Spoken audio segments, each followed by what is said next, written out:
और देखिए ये बड़ी खबर आपको सियासी गलियारों से बता रहे हैं। बीजेपी के एमएलसी उम्मीदवारों का ऐलान कर दिया गया है। दरअसल विधान परिषद चुनाव होने हैं और इसी को लेकर कौन कौन उम्मीदवार होंगे बीजेपी की तरफ से, इसका ऐलान बीजेपी की तरफ से किया गया है। रोहतास कैमूर से संजय सिंह, सारण से धर्मेंद्र कुमार सिंह, सिवान से मनोज सिंह, वहीं गोपालगंज से राजीव कुमार और दरभंगा से सुनील चौधरी का नाम सामने आया है। पूर्वी चंपारण से राजेश कुमार को टिकट दिया गया है विधान परिषद के लिए।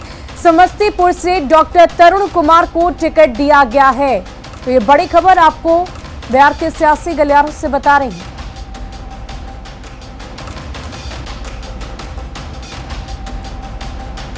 और इस वक्त हमारे साथ bureau chief news 18 Bihar Diwakar Chaudhary हमारे साथ खुद फोन लाइन पर जुड़ चुके हैं। दिवाकर जी, जिस तरीके से बीजेपी के एमएलसी उम्मीदवारों का ऐलान किया गया है, इसको लेकर और क्या कुछ जानकारी है? किन बातों का ख्याल रखते हुए बीजेपी ने अपने उम्मीदवारों की लिस्ट जारी की है? देखिए, सीटों का जो नंबर था वो सहयोगी पार्टियों के बीच पहले ही तय हो गया था, लेकिन उम्मीदवारों की जहां तक बात है तो उम्मीदवारों के नामों की घोषणा नहीं हुई थी।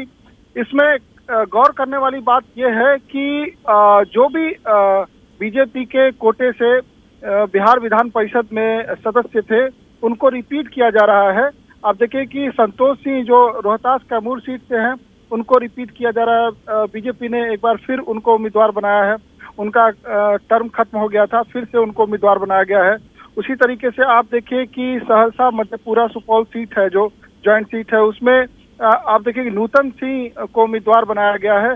नूतन सिंह जो नीरज बबलू हैं उनकी पत्नी हैं। उसी तरीके से आप देखिए कि पूर्णिया अररिया किशनगंज की जो सीट है उसमें डॉक्टर दिलीप जायसवाल को दोबारा रिपीट किया गया है। उसी तरीके से आप देखिए जो रजनीश कुमार हैं उन्हें रिपीट किया गया है, बेगूसराय खगड़िया सीट से हैं। इसी तरीके से अशोक अग्रवाल हैं जो कटिहार से हैं। इसके अलावा समस्तीपुर से बीजेपी ने तरुण कुमार पर दाव लगाया है। स्वर्गीय जो हरिनारायण चौधरी हैं उनके बेटे हैं, दिवंगत हरिनारायण चौधरी के बेटे हैं वो। तो बीजेपी ने जिन चेहरों पर दाव लगाया है उनमें ज्यादातर जो रिपीट हो रहे हैं वो पहले से भी बिहार विधान परिषद में बीजेपी कोटे से सदस्य थे।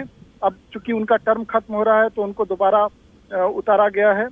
पहले ही नंबर्स तय कर लिए गए थे। जेडीयू बीजेपी और जो पशुपति पारस की लोजपा है उनके बीच नंबर्स डिवाइड कर दिए गए थे। 24 सीटों पर होना है मतदान, और ये चुनाव जो है उसकी तारीख पहले ही घोषित हो चुकी है। नॉमिनेशन भी शुरू हो चुका है।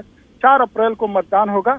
तो बीजेपी की जो प्रतीक्षा थी सूची की वो आज घोषित कर दी गई है। तो अब जो उम्मीदवार होंगे वो कमर कस लेंगे, उसके बाद जो है नॉमिनेशन शुरू हो जाएगा। जी, बहुत बहुत शुक्रिया हमारे साथ जुड़ने के लिए, तमाम जानकारी के लिए। तो बीजेपी के एमएलसी उम्मीदवारों का ऐलान कर दिया गया है, जिसकी पूरी जानकारी हमने आपको दी है। कुल 24 सीटों के लिए चुनाव होने हैं और इसी को लेकर बीजेपी की तरफ से नामों का ऐलान किया गया है।